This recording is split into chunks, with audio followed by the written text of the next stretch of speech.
I remember one evening, the police came and the one guy looked at me and he said, you don't know the real world, do you?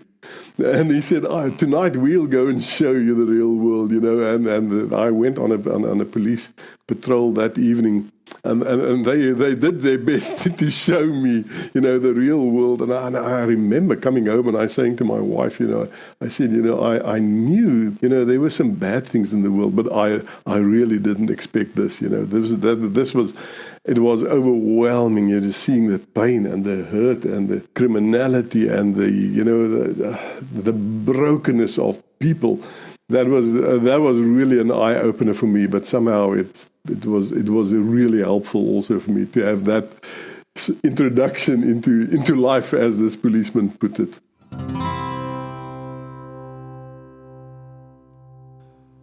Welcome to the Hey Chaplain podcast. My name is Jared Altick, and I'm a chaplain with the police department. Hey Chaplain is an officer wellness podcast produced for cops and covers topics like your career, your wellness, and law enforcement culture. On Hey Chaplain, you'll hear from dispatchers and federal agents, sheriffs and U.S. Marshals, as well as the occasional district court judge viewing a cop's testimony from the bench. From the LAPD to Scotland Yard, the guests on Hey Chaplain share their hard-earned wisdom so that police officers everywhere can survive and thrive. As an American, I can confirm that most Americans have very little sense of what goes on outside our own country. We often think that topics like race relations, trust in policing, police or government corruption, or similar subjects could never be as bad as what we've experienced. But that's simply not the case. In fact, there's a lot that we could learn from the struggles of other people in other places around the world. So my guest today is Hansie Breedt, who was a police chaplain in South Africa both before and after the end of apartheid. Hansie talks about his experience in a police force that went from a minority white-controlled government to a majority black-controlled government. But I especially want you to hear what his officers, both black and white, went through 30 years ago, and how similar it is to what you might experience today. Here's Hansie Breedt. Hello, Hansie. How are you today? Hey, Jared. I'm good. It's good to sit with you. I've been looking forward to this opportunity for quite a while. Yeah. We've been working on this for several months, trying to put this together. And I'm really excited to talk to you and to hear a perspective that's a little bit removed from mine. I live in the United States, and you are from South Africa, and you have a unique experience, something different than what I've gone through as a police chaplain. And so, can you tell me a little bit about where you're from? Yeah, gladly, and I guess with my accent, you've guessed that I am definitely not from the US. Yes, I'm a South African. And at the moment, I live in Cape Town, well, close to Cape Town. Now, Cape Town is really the most southern tip of Africa, and that is indeed why it's called South Africa. So this is what we call home, and where my wife and I live at the moment.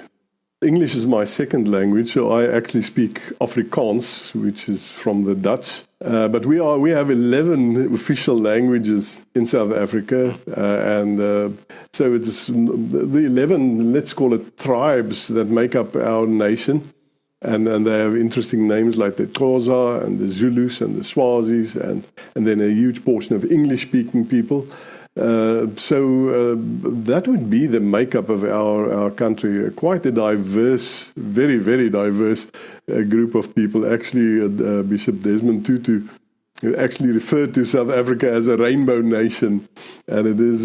Yes. And I thought it was quite a nice way of referring to who we are, what our identity is. The group of white people would actually be the minority group. We are the minority. Okay. The black population, definitely the biggest, but we also have a huge population of Indian people and a group that we refer to, and they are mostly in this more southern part of South Africa, which we refer to as the colored people. They come from the white and black population. And I must say, all these tribes, there's not a sort of, it's not a localized something. It is, everybody is dispersed all over South Africa, and mixed. And English would be, I would say, the predominant language that we speak in shops and on public transport or wherever you go. English would be, and then there would be certain areas. This area that we stay in would be more the language that I speak, Afrikaans. So it is very. I think you should come and have a look to see how we function. And it is sometimes it's a challenge, but I prefer to see it as one of our beautiful strengths. The rich diversity that we have in our country. Oh, that's wonderful. That's wonderful. Unfortunately, South Africa has a pretty infamous history where the white minority was ruling for a long time, and there was a policy of apartheid, and that was well known across the world. Of course, South Africa was also dealing with, like a lot of, in the mid 20th century, a lot of countries dealing with Cold War, the influence of the communists, mostly from the Soviet Union, and Americans and the Western powers, and all of that was playing out in the politics of South Africa, and all those kind of things. I'm wondering if you can kind of give me a picture of maybe the political scene as you were growing up. Yes, I grew up in apartheid. That was my early years, was in apartheid, and I was also fortunate enough to see the fall of apartheid, and that will be one of the things that I'm forever grateful for. That I could witness that when apartheid then fell, and then discovering what we had what we called a Truth and Reconciliation Commission afterwards, to say let's look at all the things that happened, and let's give the perpetrators and the victims an opportunity to sit around a table and to look each other in the eyes and to say, this is what happened, and we acknowledge it, and we ask your forgiveness for that. And that commission, that Truth and Reconciliation Commission, was actually chaired by Bishop Desmond Tutu. He was the chairperson of that, and it was a deeply, deeply emotional experience, actually hearing all the stories, and then also seeing the faces and the pain that it caused, because when you're a part of the privileged minority, you don't realize actually the pain, and so what has come out of that was a lot of these things were bringing to the open. And it was interesting. It was also in this time, when we had our first democratic election, when everybody had the right to vote, that I was a police chaplain. So it was also a very interesting time to be a part of the South African police in a time like that. So, yeah, it is a complex situation, and I mean we struggled with colonialism. We were one of the British colonies, and all of the things that in a way you still see the effects of all of that. And so it's like every country, when you look from the outside, it seems so obvious, but it's when you're part of it, it is a very complex mix of many factors, that make up the story and the narrative of the people in that country. I'm going to bet that a lot of my audience, and I know even from my perspective, we only understand a very simplistic version of what happened in your country. Yeah. And we probably don't appreciate those nuances. We probably don't understand that very well, but I'd like to dive into your experience. So tell me, how did you become a police chaplain? What was the route that led you there? Yeah, actually very interesting. When I finished my studies, I studied theology. And when I finished my studies, that was still in the years when we had we did compulsory military service. And I had the choice of either going to the police or the army. And how old were you? Well, when I finished my studies. By that time I was 22, 23 years old. Normally the guys would go when they're 18 years old. It is that was right. So I was fortunate in that I could do it after my studies, and then when I joined the police then. To do my 2 years of service, I could do it as a chaplain.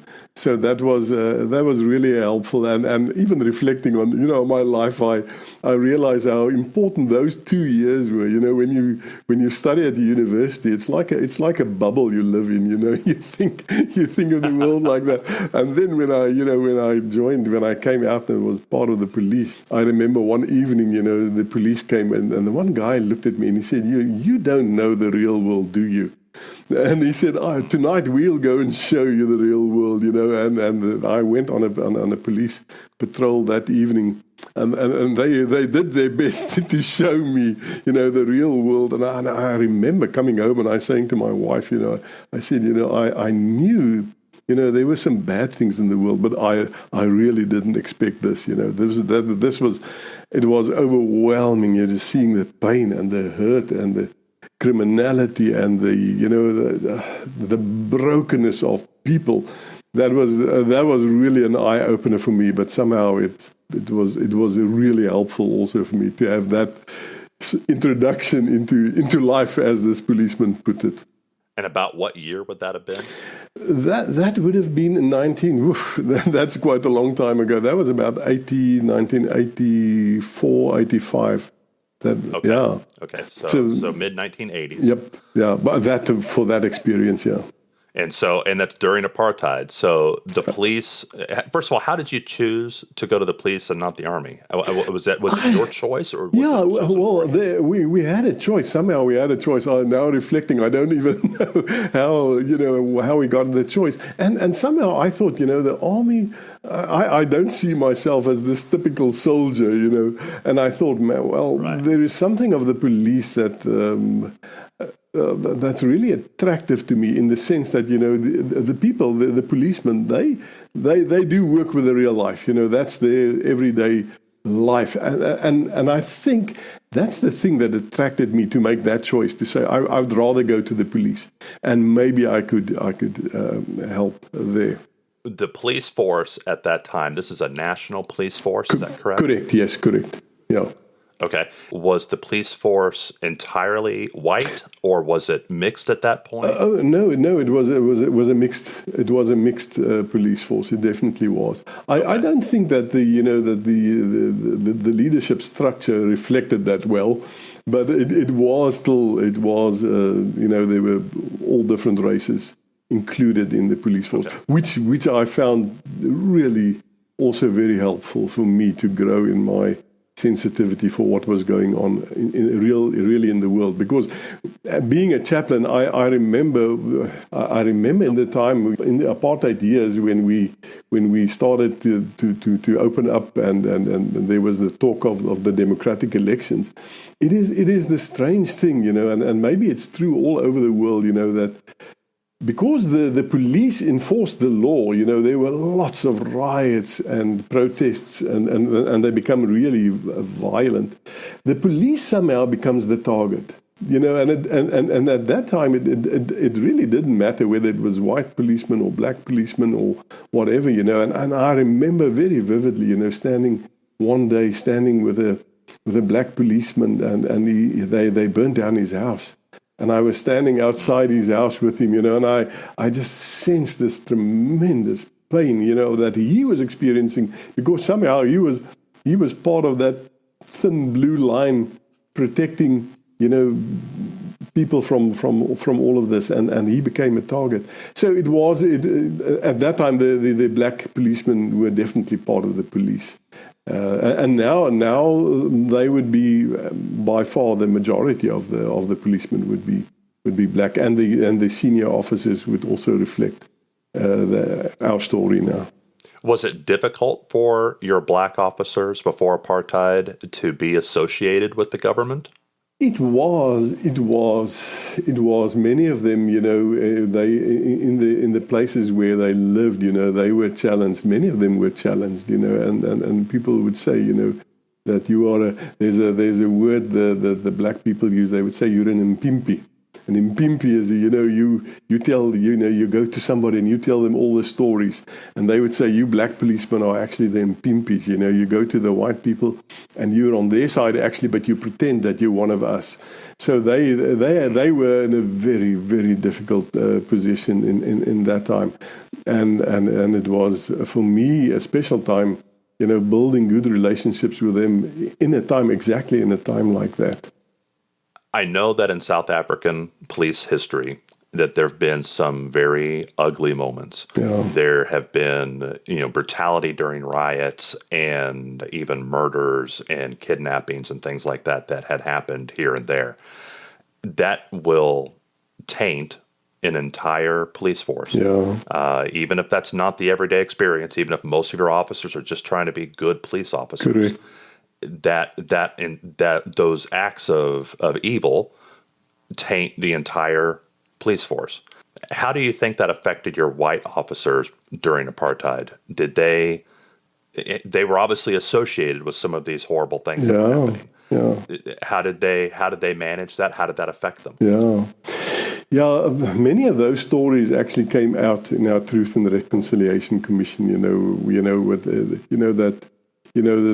That some of these white officers, had power and were given power, beyond their capability of that they could handle it really, and that they abused it. So often in situations where they interrogated people, where they took people away, and all sorts of things happened. So there definitely was an element of all of this. Some of these people really abusing their power, and they, to be honest, some of them were given this power. It was like they were given this.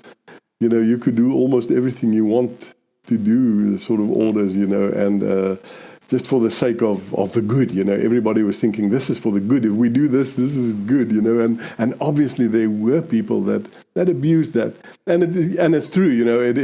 It taints the reputation of the whole force.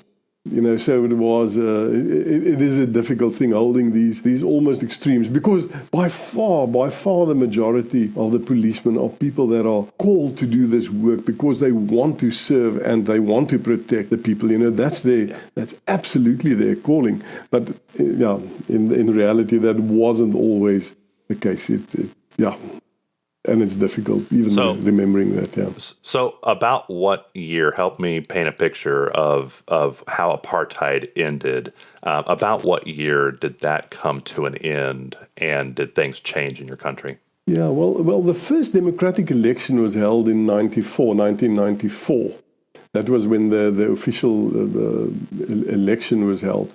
Mr. Mandela, who was actually instrumental in sort of, in bringing this peace about. Because at that time, just before that, he was released from prison. He was in prison for 27 years, on Robben Island. It's a small little island that's actually just a prison off Cape Town.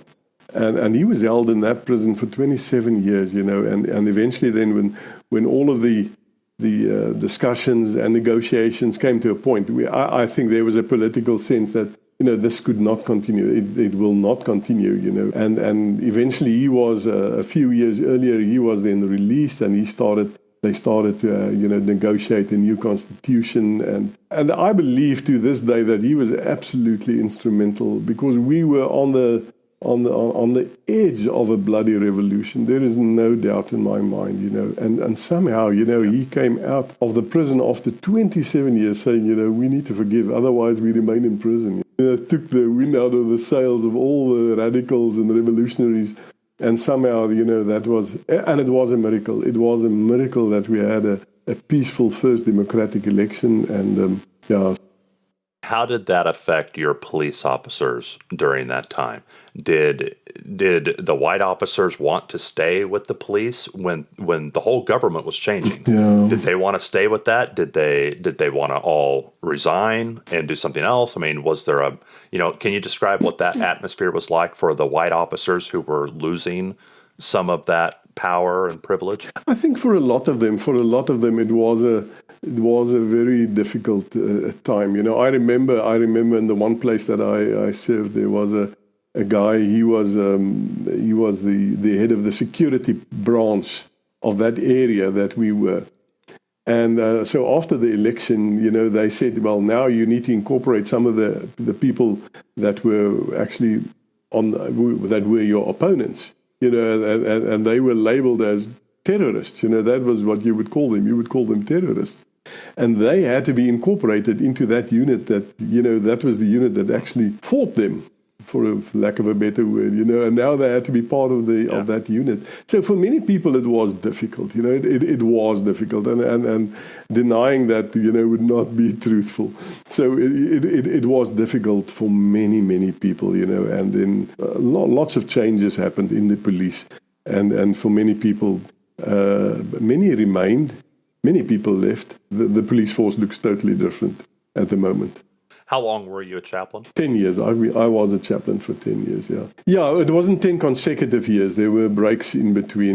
So it wasn't 10 consecutive years. I did my 2 years military training, then I was a pastor, and then 4 years again, and then 4 years again. So it wasn't 10 consecutive years. What would you say were the largest changes from the beginning of your time, maybe the first length of time that you were a chaplain, to the last one? How had the police changed? What kind of things did you notice as far as how it changed over the years? This is almost a difficult question for me, because in a way, my focus was always on the policeman. In South Africa, a police chaplain is appointed for the policeman. We had some stuff that we called victim support groups. The teams that we would go out to. When there was a very serious crime, the police would call us while they do the investigation and things like that, for us to take care of the victims of crime. So always my focus was on the people, on the policemen and women. That was and that didn't change. That didn't change. The needs remained the same. Crime is still there. It is, in a way, we now live in a more crime-infested society, and that's a reality. So the policemen definitely are under a lot of pressure. And the pressure never ends. It's this constant pressure that they live under. When they go on their shift. And I remember the wives and the partners of the policemen would say, my husband's going, and I'm not sure if he's going to return after the shift. And that's definitely a reality in South Africa.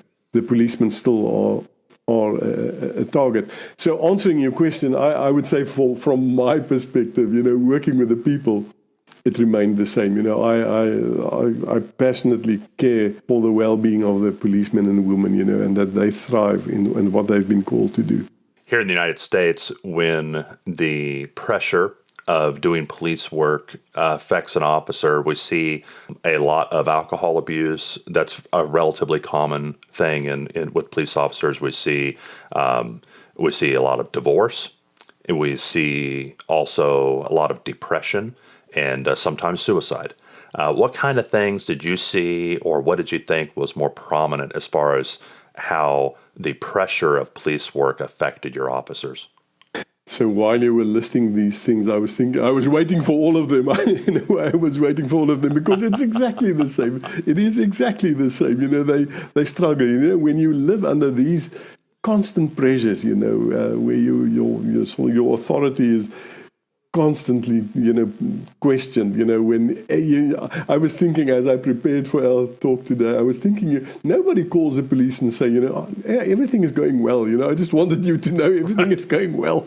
No, there's always some crisis, some problem, some crime that has been committed. So this constant pressure, and the effect it is exactly the same. I must say, in the last sort of district or area that I served, I was overwhelmed by the amount of suicides. It was just overwhelming, because people, they don't know how to deal with this constant pressure, and then, and sometimes the culture in the police is, you just got to be tough, you have to be tough, you cannot sort of show weakness, and then that's when it starts affecting relationships because you don't know how to deal with it. And then, of course, alcoholism is one of the huge problems, there's no doubt regarding that. Yeah. Did you, as a chaplain, have opportunity to, maybe if you could help me understand how a police chaplain in South Africa interacts.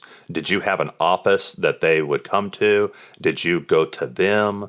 what kind of interaction did you have on a day-to-day basis with police officers? Yeah, I would say it was really a very, and thinking about it now, it's a very privileged position because we could go to, we call them police stations. I could go to any police station and announce myself, but I would not, I would often just make an appointment to let them know that I'm coming. But I could walk into anyone and chat to the people, sit with them in the coffee room or whatever. And often, the commanding officer would call me and let me know, something happened or, there's something wrong, or and then they would also refer to me and things like that. So it really was a privileged position that I could go to them, and it's true, it takes a long time to build trust. That was one of the things that I discovered, it takes a long time, but if there's a trusting relationship, it is very special. I felt very privileged, to be let into people's lives and into their spaces where they work, So and then when there's this trust, it was really special sitting with people in the situations where they were actually confronted with all of this, and just journeying with them, and that is the situation that we had. We could go to the police stations, and of course there were very terrible stories of what happened. It was interesting when I joined the police force. It was even, and this sounds like I come from the Ice Age, but we didn't even have cell phones. We didn't even have cell phones. So it was in that time, when something, when I had to, when a policeman passed away, for instance, in whatever, the chaplain had to go and tell the wife or tell the parents or whoever, So nowadays, minutes after it happened, everybody knows, just purely because of the media, social media. And I remember those moments, going to households and having to tell, a wife or a mother or a father, and then journeying with them on that. So it was such a privilege, but it was tough. It was tough as well. I think the one thing that I would like to say, many police struggle with vulnerability. It's not a sort of a done thing that you admit that you're struggling with something. That something, some incident is affecting you more than it should. Or there is something, because amidst your police work, life is also happening. I'm tempted to say at home, there is a lot of things happening. Your children are growing and so vulnerability is one of the cornerstones for self-awareness. If you can risk just that vulnerability. I was actually reminded of a story. This guy was also a commander of a certain branch in the police. And he was a very tough guy. Everybody knew him, and he was really, they adored him. And then I remember one day sitting in my office, and there was a knock on the door, and he came in, and immediately when he came in, I knew something huge was wrong, And he sat down with me, and he shared with me a family situation. His daughter got pregnant. She just finished school. And she got pregnant. And I remember this tough policeman sitting with me and crying. The one thing that I remember is that we had a trusting relationship, And maybe the lesson out of all of that could be, is there somebody that you trust so much that you would go and sit with him and share these deep and sometimes very complicated and difficult situations, without feeling, that you will be judged, or the story would, it's a safe space. Build those relationships with those people that you can go and sit with. That would be my suggestion. I know that when I am doing ride-alongs, when I'm out with the police officers while they're on patrol, I get to witness a lot of good. Yeah. And I'm like, I know that the public doesn't get to see most of what I'm seeing, that these young officers, a lot of them, just young men and women in their 20s, that they truly have love for their community and they want to help, and they do these beautiful acts of service that no one knows about. Absolutely. And I get to witness it. Yeah. Can you kind of describe what were some of the positive things that you saw among the police there in South Africa? I think you're right when you said, they love their community. And in the deepest sense, that is true, because I think very soon when you become a policeman, this calling is challenged. You have to figure out for yourself, why am I doing this? Why am I doing this? The money could definitely not be the reason, because I don't know in the States, but in South Africa, that's definitely not a job that's one of the higher paying jobs, So you have to figure out, the sacrifice I'm making, these long hours, these difficult situations that I'm confronted with. And I think for many of the people, they truly love the people that they serve. And often, when they would be in a position where they save somebody or where they intervene in a difficult situation, protecting somebody, or, it is just beautiful. In the South African police, the chaplains also wear a police uniform, When I would go to a public mall or something like that, and you would find a mom saying to the child, you better behave, otherwise I'm going to call that policeman, And if I hear that, I would go to that lady and say, do you recognize this little child is one day going to need a policeman or woman, and then you would be afraid of them, and I think that's the one thing we don't want to have, because the policeman, in essence, and by far the majority of policemen I know and that I worked with truly love and care for that community that they work with, and they, in different ways, they have opportunities of really serving them in beautiful ways, sacrificial ways that they do serve them. Mm-hmm. What would you say to them now to encourage them, or what would you want for them? What would you want them to do or to understand so that they could be healthier and happier as police officers? Well, I would say two things come to mind, and the first one is exactly this that we spoke about. I think it's really crucial that you understand why you're doing this.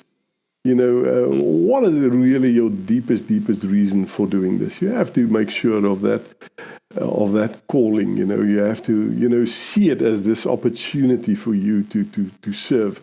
I'm almost tempted to say, if what you're doing is not coming from that place, I can imagine that you will sometimes be struggling, especially when you're confronted with difficult things.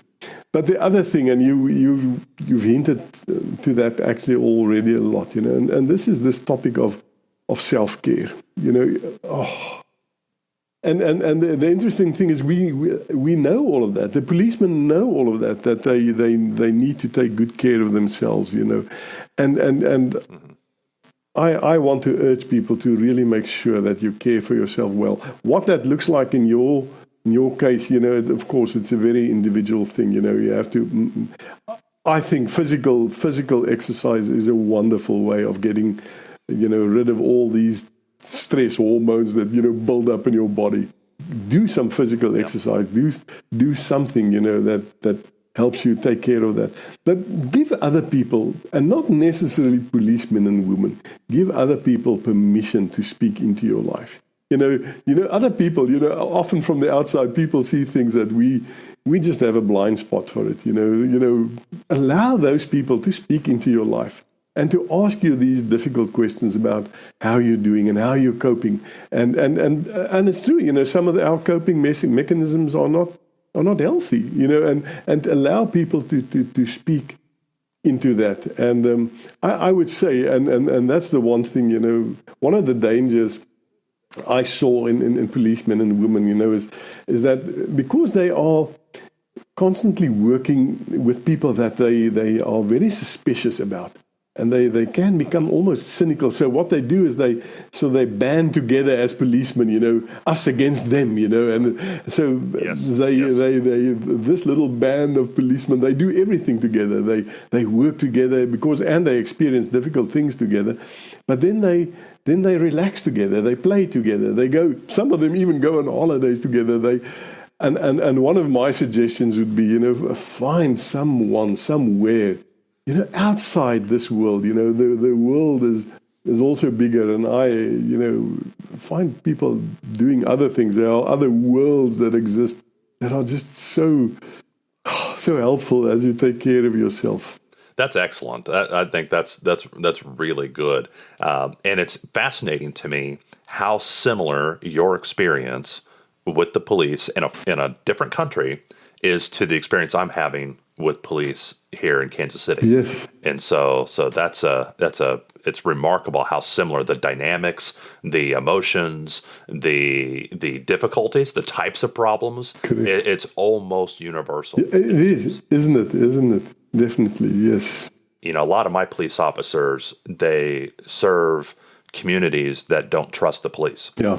And so when a crime happens, they can't get witnesses because the witnesses don't want to be seen talking to the police. Correct, yeah. And so I don't know if you had maybe just some wisdom to share. Yeah, I would say, it is really an important thing. And the truth is, that in South Africa at the moment, the police struggle with that as well. This just the whole topic of integrity, that they are not seem to be, because the stories that, that get the press and the stories that you hear aren't those good stories, the stories of policemen serving and giving their lives. And, my encouragement would really be, never, ever compromise your integrity. Never do that. Once you've compromised your integrity, I wanted to say it's impossible, but it is, I'm not sure if you can regain it. So even in those small little details, be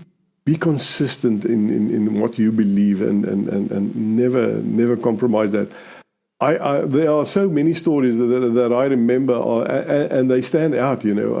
I had the privilege when policemen's promotion came up, I was allowed to sit on the promotion board, and I was also allowed to ask some questions, and sometimes I knew them really well, so I could ask the right questions, to sort of to show their integrity. And for many people, I could not do that, because I knew the other stories as well. No, don't compromise your integrity, even in a very, very small way, and never abuse this power that your community has entrusted you with. You've moved on in your career and done different things. Yeah. What's life like for you now? It's been a while since you've been a chaplain. Yeah, well, you won't believe it, but my wife and I now live on a retreat center. It's the most beautiful retreat center amidst the mountains and the vineyards of the province. And so we are part of this retreat center here. We see people coming here.